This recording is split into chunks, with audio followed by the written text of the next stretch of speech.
રામ નારાયણ રામ. જ્યારે હું છઠ્ઠા ધોરણમાં અભ્યાસ કરતો હતો ત્યારે પાંચગાયહા નામનું એક સ્થળ હતું. નંદીગ્રામમાં એક મકાન હતું જ્યાં કોઈ રહેતું ન હતું, કોઈ ઊંઘતું ન હતું. કે નંદી ડિરેક્ટર હતા. તે મકાન તેમના સગા સંબંધીનું હતું. આ મકાનમાં ઉનાળાની ઋતુમાં ઘણા કેરી અને જેકફળ કઠલ થતું હતું. આ પરિવારના એક સભ્યને હું મામા કહીને બોલાવતો હતો.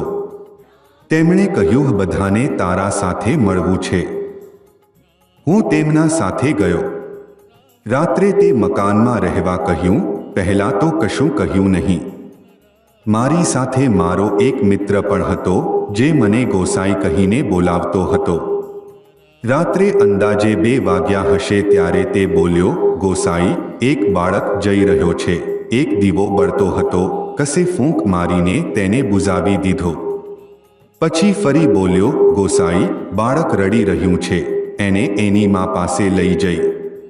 એણે ઘણા રૂમોમાં જોઈને કહ્યું, ગોસાઈ, નથી, કોઈ નથી. દીવો ફરીથી બળ્યો પણ કોઈએ ફરીથી ફૂંક મારીને દીવો બુઝાવી દીધો. તે બોલ્યો, ગોસાઈ, શું આ પવનથી થયું? ગોસાઈ, પાન પણ હલતા નથી, ડર લાગી રહ્યો છે. પછી કહ્યું, ગોસાઈ, એ તો ફરી આવી રહ્યો છે. સારું, તું મને પકડીને બેસી રહે. કોઈએ બહારથી સાદડી લગાડી દીધી હતી અને ચાલ્યો ગયો હતો.